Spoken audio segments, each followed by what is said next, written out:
Learn about becoming a volunteer advocate for children in foster care.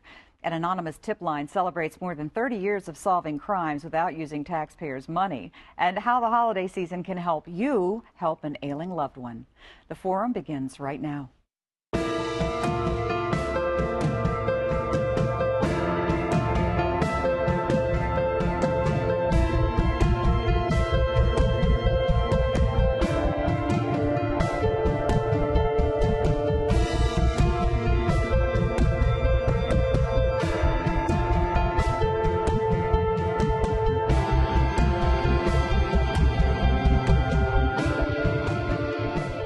Hi, I'm Jan Callahan. In 1976, a Seattle judge was concerned about not having sufficient evidence to make decisions involving victims of child abuse and neglect. He put forth the idea of using trained community volunteers to speak for the best interests of these children in court. Today, these court-appointed special advocates, or CASA, are considered an invaluable aid to the judge. Natalia Castle is a volunteer coordinator for Norfolk CASA Incorporated, and Tony Bernard is a CASA volunteer, and they are here to explain how this works. You may have heard the word CASA before, but didn't really know a whole lot about what it is, but it involves commitment, time, and a lot of heart.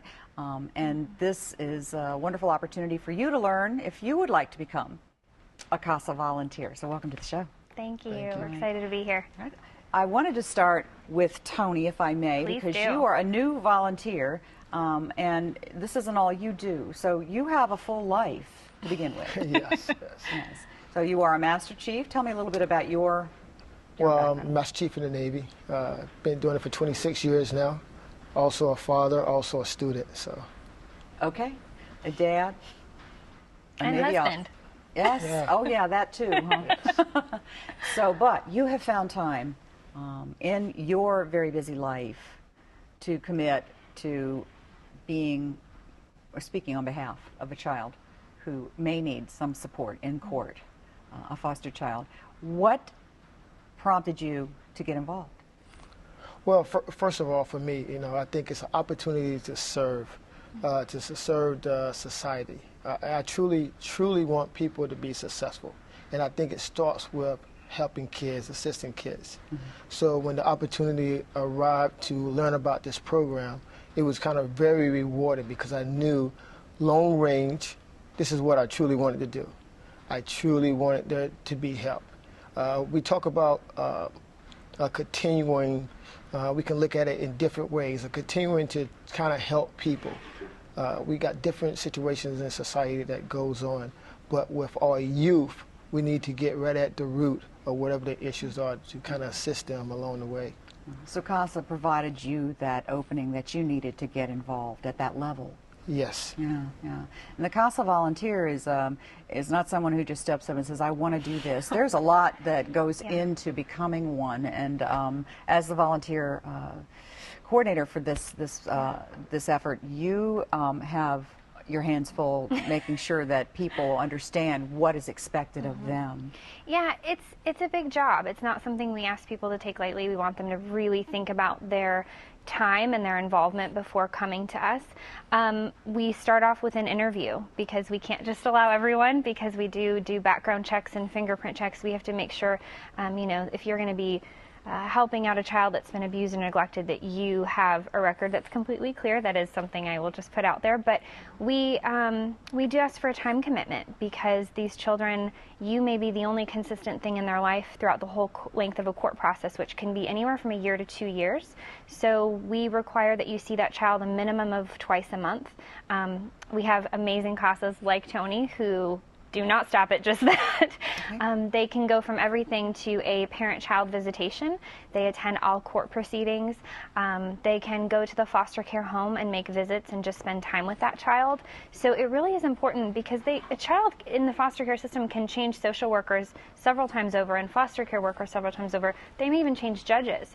So the CASA really is that consistent person that's going in and saying, what is going on in your life and what do you want to happen? Where do you want to go? Are you happy in your foster care situation? Would you be happier at home with your parents? Are there things we can work on with you and your parents? So their time commitment is huge. I mean, and they put a lot into training, It's 30 hours of training plus an additional 10 hours of court watch. So they learn the ins and out of the foster care system and what is abuse, what is neglect, what do they sometimes look like. Right, so you've got to get the groundwork laid first, and that's understanding why these children are in foster care to begin with, and what their motivations are for and what their behaviors are and what they may mean, and also just the interactions that they have throughout your relationship, and you have to understand how to read them and respond to them in ways that are going to be supportive. So for you, you're learning every time you encounter a child. I'm learning, I'm growing still as a CASA. I think one of the basic things that you have to kind of be balanced, because there's a lot of different moving parts. There's a lot of people that's involved when you're talking about taking a kid from their parents and putting them in foster care. There's a lot of people that's really involved in the well-being of that kid. So you want to make sure that you're kind of balanced. You want to make sure you're open-minded also, because different people talks to you, so you got to pick and choose your views of what they're saying, because it's all about the kid at the end of the day. That's what it's truly all about. Yeah, and keeping your eye on that goal is important, despite the fact that this can be an incredibly emotional roller coaster ride for the child and all those people that you encounter along the way. So you have to be the one that's steady. That's it. That's hard. That's hard. That's hard, because I would imagine getting to know a child, particularly one who may be rather raw and feeling very vulnerable, and needing the support and help to navigate this system, it's got to be just incredibly and one of the things I find is that you have to get that barrier down where they really trust you. So it really being an active listener, a good listener, to kind of build that relationship with the child, because they are torn on different sides, so they need to really talk to somebody. And a lot of times, as adults, we don't get to listen. We just, the kid might be talking, but we don't really take the time to listen. So I think that's very important. And you're right, taking time to listen, to really listen, and give them a chance to speak. The whole sentence, because we don't know everything as adults. Clearly, I guess that would be a lesson learned in this. Did you find the training to be a challenge, or what's your perspective on training for this? If somebody were interested, what would you share with them? Just for myself, I would say that the training was outstanding, and I'm going to say it for a couple of reasons. And one point that I want to really bring out about the training is, in society, in today's community, we are so busy. Everything is internet, social media, everything is so busy. It's like drive-by. And sometimes we put our blinders on, and we can't even see the things that's happening right there beside us. The training actually helped me open up and see things that I'd never seen. Things that could have been happening to my friends while I was coming up in school, or things that I identified that was happening in my household that you never would have thought of, because you put on these blinders and you're only steering in one direction and you don't see what's happening to the left or to the right. So that training really opened up my eyes and let me see the things that possibly has happened around us to our youth or to single parents. Yeah. And it also opened your eyes to your own life and past and things that may have shaped you or shaped your friends. Absolutely. Wow, that's pretty amazing, And He's saying that just because I'm sitting here. Oh, yeah. No, I don't think so. Something I'm truly passionate about, Yeah. The passion is an important part of this, but sometimes you find that passion as you're doing it too. It grows, doesn't it? Right. Yeah, and that is probably one of the things you look for in a volunteer, is someone who does have a passion. Yeah, and people's passion comes out in different ways with this, which is really interesting, because a lot of people come to us and they say, I love kids, I'm great with kids. And our response is, that's wonderful. We want someone who's great with kids. We also want someone who is timely and organized and diligent and responsible, and because these children, more than wanting you to engage with them, they want you to be consistent. So if you say, I'm going to be there Tuesday at 4 for your visitation, you better be there at 3:45. Okay. Ready to say. So it's that type of relationship, and Tony's a stellar example of that has really worked on that with the kids he works with. So it's important. Passion in so many different areas. Our volunteers, if you had them all standing here, are all so different. Their passions are different. Their skill strengths are different. So I think it's just one of those things where we love to see people blossom. And you find a learn new so passion. much too from Absolutely. the child learns so much from these volunteers We too learn more. about the being dependable, about Right. consistency, the importance of it, and I would imagine that Absolutely. you impart a very, very important lesson, and you want to make sure that the people that are doing that pass Yeah, muster. absolutely. Yeah, yeah. So, if you were to share with anyone that might be interested, what's the one thing you might tell them about volunteering for this if they've considered it? One thing I would say, you got to really have an open mind. I cannot stress balance. You got to have that balance because it does take time. You know, they give us a minimum amount of time that we're supposed to see the kid, but if you're truly passionate about wanting to help, then you're going to, you know, go that extra mile. You're going to go that extra hour or that extra day or whatever it takes to, you know, to make sure that kid's well-being is taken care of. Thank you. So you really got to be serious and passionate. But the key is the balance. You got to have that balance. Well said, and you brought on a wonderful example of somebody who does volunteer for CASA. And thank you absolutely. for sharing your perspective on this, Tony. I think it's invaluable, and thank you, Natalia, You're for, welcome. for Thank coming on you. the show to let people know that they are looking for volunteers. There are classes that are coming up in January. Is that correct? Mid-January. We'll The run date? for 5 weeks. I believe the second week of January. Okay. The 14th. So the number, we put it on the screen, call them. You can always call me too if you don't have that number, and we will hook you up, and so you can at least get started with the application process, because that's going to take a little time. So thank you very much. Thank you so much for sharing having this. us. Thank you, Tony. Thanks. Well, it's the second most recognized phone number in Hampton Roads, and each year helps solve close to 1,000 cases involving hundreds of equal opportunity offenders. More about that in a moment.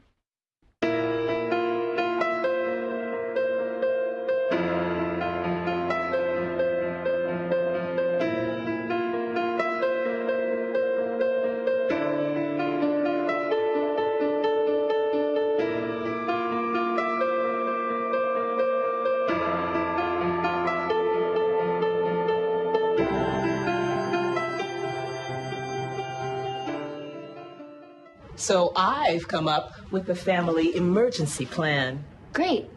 What is it? It's difficult to talk about, so I'm not telling you. How will we know what to do? You won't.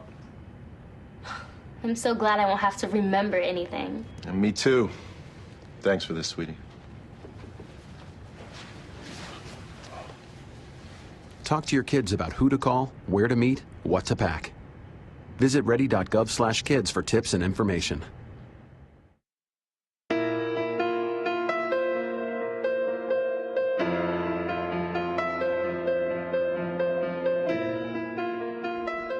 In 1976, a detective in Albuquerque, New Mexico, established an anonymous tip line to help him work an unsolved murder case. And so began the Crime Line, as it's known in Norfolk. Chris Amos is with the Norfolk Police Department, Public Information.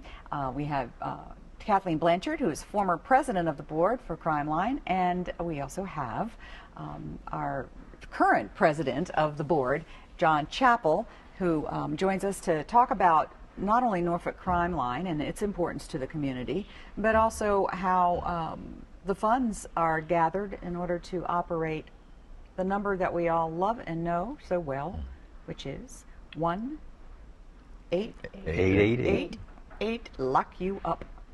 And I'm sure you've seen it, you've heard it, you just didn't know you knew it. And so we are going to get some background on it and what it is that the board does, this wonderful board, to make that available to the region. That's both the peninsula and the south side, so they cover a lot of territory. So welcome. Thank you. Thank you. Kathleen, as past president, you've been involved for a while. It's good to see you. Yes. And you have your connection with the Crime Line board. Yes, it's is almost now 22 years. All right. So what we do is raise money. We need to get the message out there that this is private, nonprofit, no taxpayer dollars. It's all donations to raise the awards, to pay the tipsters. Okay, and the awards is something that they have every year, and they have a dinner and a silent auction to help raise money at this point in time. Yes. And that just occurred. We just missed it, but you did just hold it the past week or two, and that money is one of your major fundraisers. That is a fundraiser, and that helps to fund almost 12 other crime lines, crime solvers, because this is Hampton Roads and Southampton Roads, the peninsula, and all of these are busy raising money to pay rewards to tipsters. Okay, and So people do call. So we pay the regional body, which is unique actually in the country. We're one of the few regions that have a regional crime line. And it makes sense. Yes, Yeah, it but does. anyway, we pay for the phone line. In addition, 2 years ago, I guess it was, we started text Soft. tipping Okay. and software, and so we help to subsidize the purchase of that for the regions that want it. I think we have seven local Yes. crime lines that utilize that now. All right, so we're getting into the texting, which is very common, and I would imagine also attract more people just because it's something that people do frequently. Chris, you with the Norfolk Police Department are. You connect with a lot of these folks, and you being on the law enforcement side, but you had pointed out when we were chatting earlier that you're not in any way connected to the board. You just make sure that everybody. Yeah, the crime line, for it to work, you have to have the police department, Yep. you have to have the media, and you have to have the citizens, those who know the information, who respond to information we give to the media. The police need this, citizens know that, they call it the tip line, and they provide information to us that often leads to arrests. Well, behind the scenes, and these are my heroes, the unsung heroes are the boards that have to raise thousands and thousands of dollars to pay the tips, to pay the awards. Especially in this economy, more and more people are turning to programs like Crime Line and Crime Solvers to make a little extra money here and there. And as long as we have that money to pay out, all is well, and that information continues to flow. If that well dries up, it could become very, very difficult on us, the law enforcement side. So these are the folks that keep the well full, and God bless them. We just had our local meeting yesterday, $27,000 in awards Wonderful. so far this year. Just so far this year. Just so far this year. So, Wow. So in order to award people that, of course, they have to provide information that leads Yes, to an arrest. to an Is arrest. that correct? So how effective is this number? And we certainly have some statistics, whether or not you have those on the top of your head. I'll just put you on the spot. 30,000 crimes, I think, have been solved over the course of our history. Really? Yeah. Right. Wow, that's great. So And it's that's just in incredible. Norfolk? Yes. Yes, that's Wow. just Norfolk. And these are tips, anonymous tips, and those who call the tips in, they don't have to come to court. They don't have to give us their names. They remain anonymous. Anonymity is guaranteed throughout the process. And that one phone call could save a detective or detectives hours and hours and hours of canvassing, hours and hours and hours of knocking on doors trying to find that little piece to that puzzle that's missing. One phone call can provide, and it does over and over and over again. And so, I think I can speak again from the law enforcement side that we are just in debt to these folks who spend so much time to raise money to make our jobs easier. We often reach out to the community, help us help you, and Crime Line does that. Crime Line empowers people in communities that some of which, there's just a lot of crime and people are afraid to come forward. They won't talk to a policeman knocking on their door, but they'll text, they'll call if they know their anonymity is protected. And so a lot of people give tips and they never collect their rewards. They just want to help clean up their neighborhoods, help clean up their streets, their schools, and it works. Yes, it does does. work. It clearly It works. pays. Yeah. Now you mentioned the text tipping, and I don't know that we have that available on screen. But if you would share, what is that text tipping number? It's Norfolk plus your tip. 274-637. Yes. Okay. And- So text Norfolk. Plus Norfolk, your tip. and then the tip, whatever it may be, so-and-so What- okay. selling drugs, it's so-and-so, and then send it to that number, 274-637. 274-637. And those folks who tip are adept. They know exactly what we mean. It's kind of Okay. rocket science to me. But folks who tips constantly, tip, they can send a tip, put Norfolk, because regionally every program uses that same number. So if it's a Virginia Beach tip, put Virginia Beach, your tip, Portsmouth, your tip, Norfolk, your tip. Great. And of course, there's 1-888-LOCK-YOU-UP as well, or 1-888-562-5887 for anybody who has a tip they'd like to share. And I've just been tipped off that we're out of time already. But My goodness. I know, but we got across the point that it's important, and Absolutely. that yes, please give it a call. Taxpayers do not pay for this service. Wonderful board raises the money for this, and will continue to do so, and has been for many years. So thank you for joining us and sharing great Thank you. information. Thank you. About the Norfolk Crime Line and Lock You Up. Pleasure. Well, concerned about the well-being of a loved one, the holiday season can provide a chance to determine if and how someone needs help. Some priceless advice when we come back.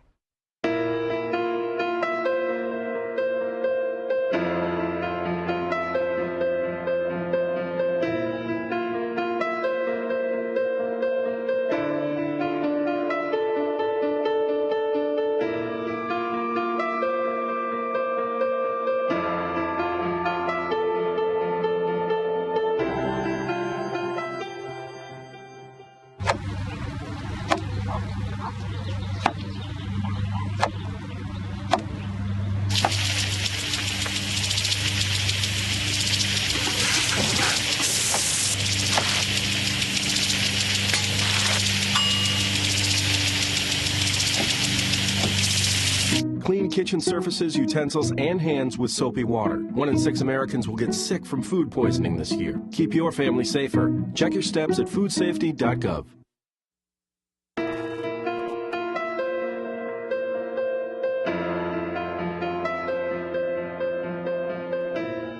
The holidays bring family and friends together who may not often see each other. It's during these times that physical and cognitive changes in a loved one can raise concerns about their well-being. And we have with us today Carrie Gurioli. She's with the Southeastern Virginia Alzheimer's Association, and she wants to drive an important point home. That is to pick up the phone and call the Alzheimer's Association helpline if you have some questions that come up during the course of the holidays. Thank you, Carol, for joining us. Well, thank you so much for having us, because this is a very opportune time, as you said, for people to connect. Right, and see what's going on, because that's when you notice changes in people, especially if you haven't seen them for a while.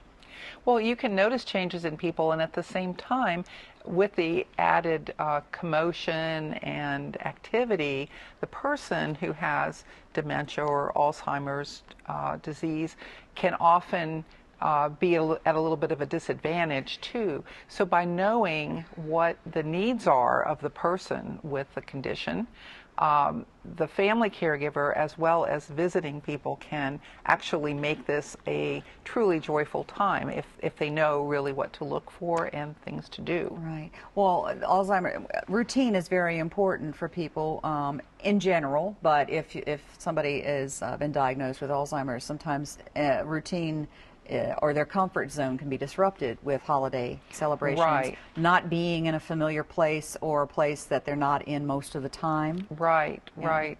And so there are a number of strategies that caregivers can use to still make it possible for their loved one to participate in activities. One thing would be to look for activities that are during the best time of day for the individual. Okay. Another thing would be to not schedule too many things at one time, to try to really prioritize what would be 1 or 2 really great activities we could do together that would cement the bond. Because even if the person doesn't really remember what they did, they will still benefit from the positive feeling that comes from being together with someone they care about, doing something together. And that's a benefit that also goes to the family relating to them and the caregiver too. It all Right. makes it much better. But the other thing that can help a lot is this is an opportunity for the family caregiver to reach out to important people in the person's life, people who may not visit often because they maybe come from a distance, and make them aware of the changes in the individual in a way that when they come together, they can make best use of their time together, so that they would be aware that the person will possibly tire easily, and that they probably can only handle one-on-one discussions or connections, and also in terms of gift giving, to kind of focus on simple things that will bring joy to the person. Today we have opportunities for DVDs to bring memories back that people can watch together. Yes. And I think that I know I've used the word connect and together a lot in talking about this, but I really think that this is also just as it is a busy time for people, it's also an opportunity for people to step back for a minute and look at how can I make best use of my time. And my time is really a gift to the caregiver and to the person. And think about that as one of the best gifts you can give to someone. And for the caregiver to think ahead of, well, what would you like? Oh, I can't, I don't need anything. Yes, the caregiver could really benefit from a gift card, maybe for a house cleaning, or for going out to dinner, or maybe to pay for some respite time. Wow. So that the caregiver can also have time that's separate, which helps to make their time together with their loved one much more effective as well. Yeah, wonderful suggestions. And you're right, you do have to step back and see what the situation is, and in order to think of things that might be useful and helpful and appreciated by someone whose time is very, very limited because of their caregiving responsibilities. Also, there is on the website some information for people who may think that they may have some questions about how well a person's doing who has not been necessarily diagnosed yet, but they know something just isn't quite right. And then there's a helpline. We have it up on the screen. It's 24/7. 1-800-272-3900.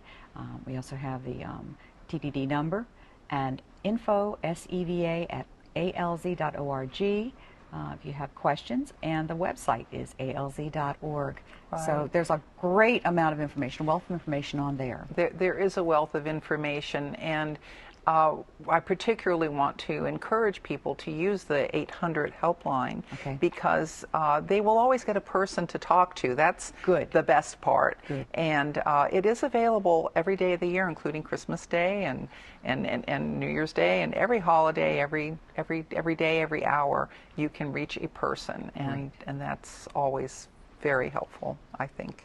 Thank you, Carol, for wonderful information in a very short period of time, but very useful, very helpful, and we hope that people will be able to use some of that to make their holidays the best they can possibly be. Thank you. And again, thank you for putting this word out. Absolutely. Our pleasure. And thank you for joining us. We'll see you again next time.